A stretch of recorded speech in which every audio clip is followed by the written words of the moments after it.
Hey guys, welcome to another commentary done by Diggity on behalf of StarCastTV. In the upper right-hand corner we have Sharp, starting as the Teal Terran. Bottom left-hand corner we have Gosudari, aka Hero, starting as the Red Zerg. This is on Eclipse, and should be a good one.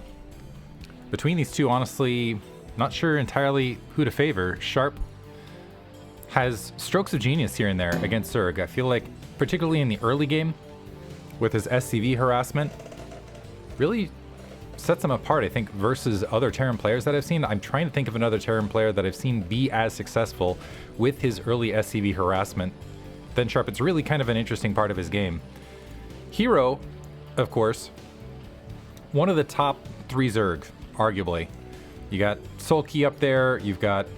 I'm going to get myself in trouble. I'm like, okay, who am I going to put up there alongside him? Queen? I feel like Queen and Sulky, arguably the top 2. Yeah, I'm sure people are going to have opinions about that and be like, what about this guy? Or what? Anyway, I'm just going to let it stand though.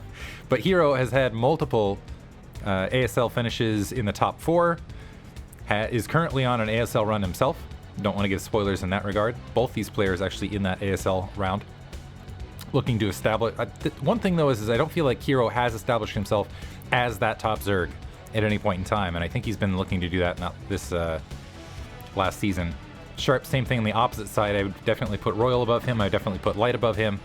I think he also wants to make a shot at that top position. As I was talking about SCV harassment early, it looks like that drone already hanging out in the natural expansion, barracks being set up with a pseudo front door seal. There's still that little bit of a gap right there, but the drone engaging that SCV, the SCV going ahead and pushing it away from that barracks to make sure that it can't get spare damage. Actually, a decent amount of damage on that drone. In the meantime, the SCV making its way across the map, and Overlord kind of sidling up at an odd angle. But I believe the drone wants to hang out here as long as possible. Has taken a lot of damage, so not the best micro from Hero off the bat. But again, Sharp with just that SCV micro to start is very, very good. But now Hero wants to try to hang out as long as possible to delay that natural expansion from plopping.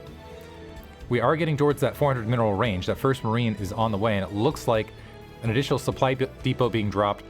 The drone just going to go ahead and exit up. In the meantime, the SCV has gone ahead and seen that natural expansion in construction, spawning pool extractor behind it, and going to wander up to engage the drone here at the 3rd to delay that 3rd from going up and getting a lot of work done. Some nice micro this time by Hero, and actually might end up ahead in this fight against that SCV. The SCV dropping an emergency so dropping an emergency engineering bay, and that is a huge delay now to that 3rd base.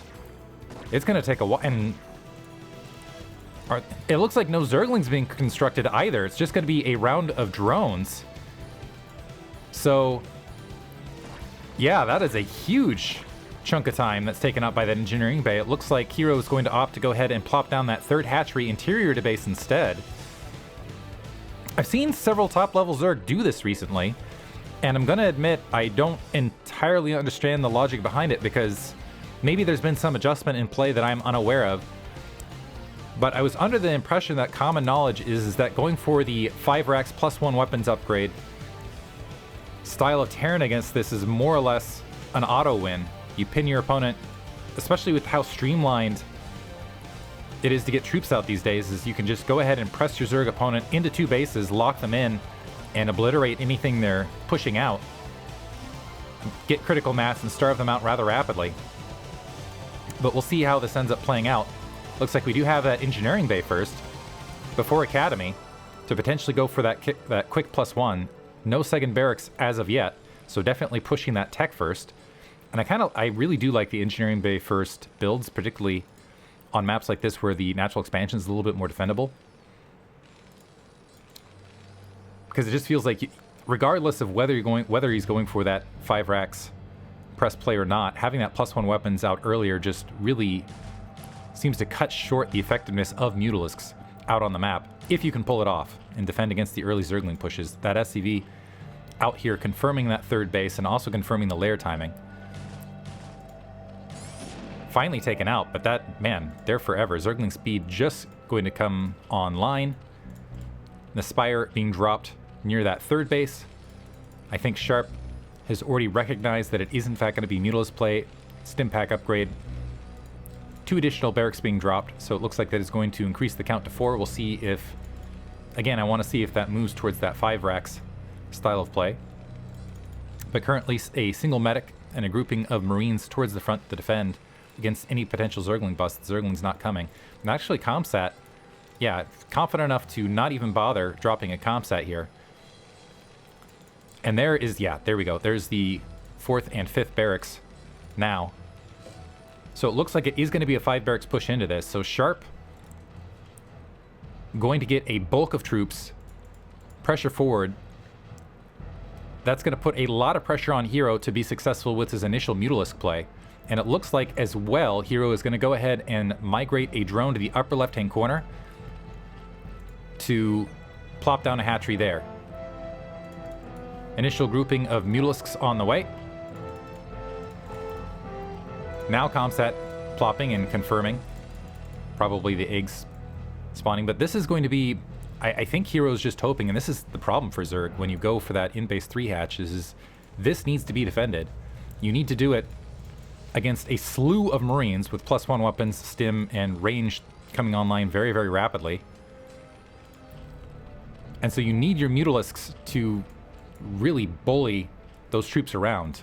And it is extremely difficult to do so. Zerglings getting poked out, and Sharp already making movements on the map. SCV also being sent out to go ahead and do some latent scouting. Bit of comsatting, trying to confirm whether there's creep colonies. I assume just confirm whether there's creep colonies on the front. Looks like some creep colonies are being dropped. Evolution chamber being built as well.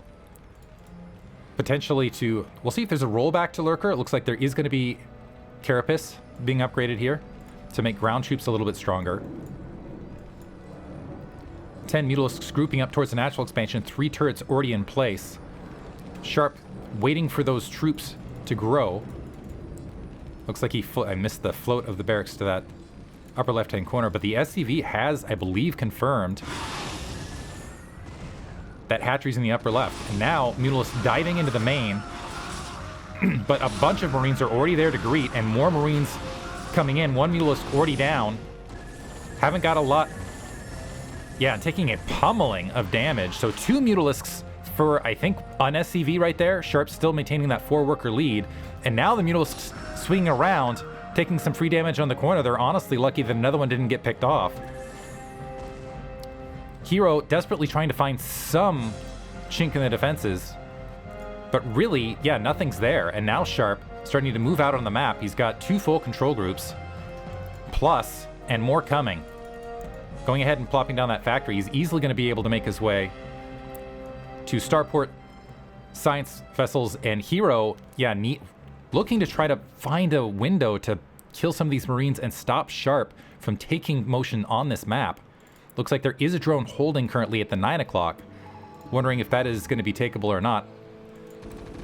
Big grouping of troops catching an Overlord midfield. And that hurts for Hero as well because he needed more troops out to help defend. There are 5 Sutton colonies on the front. Looks like the Zerglings are going to be there. With that +1 Carapace, they actually might be more help than they would be otherwise, but it's going to be a minute before that comes online. The Marines currently positioning. There is no hatchery there, but you've got another grouping of troops to the upper right that have kind of made a collapse position to potentially trap these Mutalisks in. This is a full control group now from Hero. Sutton Colony being built has taken a lot of damage. The small grouping of Medic Marines getting taken out, but the Mutalisks now being caught on both sides. Zerglings flanking from the rear. They're going to clear that out, but they're not going to be in position to stop the huge grouping of Medic and Marines to push in and take out that hatchery, just getting the 1 bonus Marine kill, and that is a devastating blow to Hero. Now going ahead and dropping that 9 o'clock base, but big economic damage early, and now Sharp immediately dropping a bunker. I think upon seeing the number of Zerglings out there, but also recognizing that if he just shells up and gets some decent defenses online, he will just 2 base versus 2 base outpace Hero over the long term. Mutalisk trying to engage overhead. Sharp piling those Marines in the corner, trying to get what damage he can. The Mutalisk now backing off. What? The Zerglings with +1 Carapace. Looks like +2 Carapace is also being upgraded. Queen's Nest plopping down. But this is honestly a bit ambitious because he's going to go ahead and drop that at the 9 o'clock. and hope that these Mutalisks and Zerglings can somehow deal with this troop grouping to the top left and deal with... So I think he's got enough of an attack force that is a threat of a bust, but he's got to threaten that bust while simultaneously trying to take out this troop grouping to the upper left. Otherwise, Sharp might move out with another grouping of Medic Marines onto the map. And all of this is behind the backdrop of the science vessel count off double starport starting to grow. Oh, hold position lurkers, though. Missed that at the plateau in the inner 3 o'clock position. What a great play right there. Able to clear out a bunch of Medic Marines. Caught me off guard as well. Now the lurkers diving forward in a potential game-ending maneuver. 3 bunkers there. 1 bunker empty in the back position. Zerglings surrounding it, so the SCVs are boxed out of the repair, and now the natural expansion of Sharp completely breached. Zerglings, lurkers, and Mutalisks overhead. This might be it. The Mutalisks engaging what they can. 2 turrets to the low ground. The Medic Marines from the upper left-hand corner coming to try to rescue the base from being completely breached. The lurkers actually getting wiped out. Looks like a Medic and 2 Marines managed to get in that lower bunker. There is group repair right there. And somehow Sharp cleaning this up through the troops that he was producing out of the science vessels are now in the air. And he lost some SCVs, but not a game-ending amount. More lurkers pushing up. And that was an unbelievable defense. Honestly, if the lurkers had gotten a little bit higher and on top of that barracks line, I think that might have been it. But not finding position to go ahead and sweep up. So Sharp now moving right back out on the map. I believe the Mutalisks have been completely obliterated after that last attack. More science vessels being tacked on. That 9 o'clock base is up and running. And we are making motions towards Hive here. Level 2 Carapace almost coming online. +1 weapons, +1 armor here from Sharp, so actually will be a pretty decent upgrade. But the bigger problem for Hero right now is those science vessels and that growing science vessel count up in the air. Supply count just about even. Some Zerglings going ahead and camping out near that 12 o'clock base to go ahead and prevent additional troops. And I think Hero, just wanting to lay a trap right there and hope that Sharp makes directions.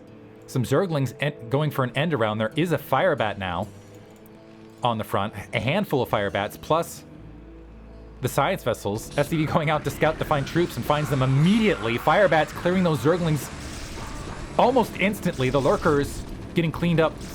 And this was a really small grouping of troops to clean that attack up. With that, Sharp swinging around, getting tripped up by those lurkers momentarily, but not enough to stem the tide. The Zerglings following up. They are able to pin these Marines and the medics away from each other, so might be able to save this base that way. However, the drone's under fire. Lurkers getting to the high ground, able to burrow. More reinforcements coming in. Level 2 Carapace on those Zerglings, so they're actually surviving, I believe, what is still +1 weapons. Yeah, still +1 weapons. So being a little bit more stalwart against the Marines than Zerglings would usually be. So as much as I criticize the 3-hatch opener, it looks like Hero's making it work through a lot of position play. Currently still down in supply. The science vessel count is still dangerously high on the opposite side. But thus far, he's managed to pin Sharp into 2 bases and really keep him off guard. More Zerglings steaming forward. +2 weapons is there, which is going to make them a little bit less aggressive. But Defiler Mound with Consume upgrading, not that far away. Level 3 Carapace on the way, and that's going to make a very easy shift into Ultralisk should there be any breathing room for Hero whatsoever. Some Zerglings getting caught midfield, but now Hero is going to have a really rough defense at the 9 o'clock location. There's going to be a lot of irradiates. 1 science vessel getting taken down as it's peeling forward. But honestly, Sharp has science vessels to spare here. Firebats behind the lines, able to clear that out, and there's basically enough irradiate to wipe out the lurker line, wipe out those higher tier units, enough Marines to clear out the Scourge, a creep colony desperately being dropped, but the Marines and Firebats just waiting for those the last hit points of those lurkers to peel. Now some Zerglings streaming through that Nidus Canal, but are they going to be in time with those Marines distracted? The Scourge diving in, able to obliterate at least 2 science vessels. The Nidus Canal under fire. More troops make it through. The Sunken Colony looks like it's just about to finish. But the latent troops there do not look like they're going to be sufficient. Sunken Colony spawns, but it is immediately surrounded by fire bats and marines. More Zerglings streaming up. This is a critical base for Hero to hold. A lurker is going to morph, but it's going to die pretty rapidly. Yeah, it just disappears out of existence as it spawns there. The drone's getting wiped out. So no third gas for Hero, and a growing supply for Sharp. So Sharp now starting to smother Hero with his macro. And the 9 o'clock base once again under breach. A clutch defense matrix on the Firebat holding the line to make sure that hatchery in fact falls. More Zerglings rushing forward to their doom, and with that, Sharp starting to really close the noose around Hero's neck. More science vessels, more marines flooding across the middle of the map. A factory floating overhead just for the hell of it. Level 3 Carapace is not that far away, but yeah, that's GG. Too much. Sharp, strong macro, and incredible defense in the mid game where I thought Hero might just pull away with it. But well deserved. Hope you guys enjoyed it. Thanks for listening.